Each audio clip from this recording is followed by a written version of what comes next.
अध्याय 3 मलमास पुरुषोत्तम मास झाला. श्रीकृष्णाने पांडवांना मलमासाची ती कथा सांगितली आणि त्याला पुरुषोत्तम मास हे नाव कसे प्राप्त झाले याचाही खुलासा केला. या श्रेष्ठ महिन्याच्या व्रताच्या योगाने सर्व लोकांच्या मनोकामना पूर्ण होतात. परंतु या पुरुषोत्तम महिन्यातील स्नान, दान वगैरे पुण्यकर्मांमुळे माणसांना मोठे पुण्य प्राप्त होते. हा मोक्षदायी महिना म्हणून याचे महत्त्व मोठे आहे.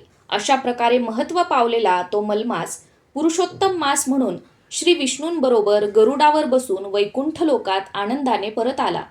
विष्णूंसह वैकुंठात राहिल्यामुळे पुरुषोत्तम मासाला खूपच धन्यता वाटली. नंतर श्रीकृष्ण पांडवांना म्हणाले, तुम्ही वनवासात आल्यापासून दर 3 वर्षांनी येणाऱ्या त्या अधिक मासात भगवान पुरुषोत्तमाची सेवा कधीच केली नाही. त्या पुरुषोत्तम मासातील पुण्यकारक स्नाने, दाने आणि व्रतेही तुम्ही केली नाहीत. तुम्हाला या अधिक मासाचे महत्त्वही माहीत नव्हते. पण आता तरी पुढे तुम्ही या अधिक मासातील पुण्यकृत्ये पार पाडावीत. श्रीकृष्ण म्हणाले, पांडवांनो, आता लवकरच एक अधिक मास येईल.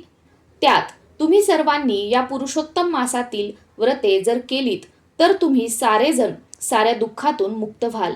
तुम्हाला जीही सध्या दुःखे भोगावी लागत आहेत ती पूर्वजन्मात जी तुमच्या हातून कळत न कळत पापे घडली, ज्या ज्या गोष्टी चुकल्या, जे जे अपराध घडले, त्या सर्वांचे फळ तुम्हाला या जन्मात भोगावे लागेल. श्रीकृष्णाचे ते भाषण ऐकून पांडवांनी त्याला विचारले, आमच्या हातून पूर्वजन्मी का होईना असे कोणते अपराध घडले ते कृपा करून आम्हाला सांगा.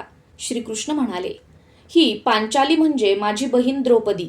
हिच्याकडून पूर्वजन्मी या महान पुण्यकारक पुरुषोत्तम मासाची अवहेलना झाली आणि त्यामुळेच तिला या जन्मी 5 पती मिळाले आणि सम्राज्ञी असूनही हिला वनवासातील हाल अपेष्टा भोगाव्या लागल्या.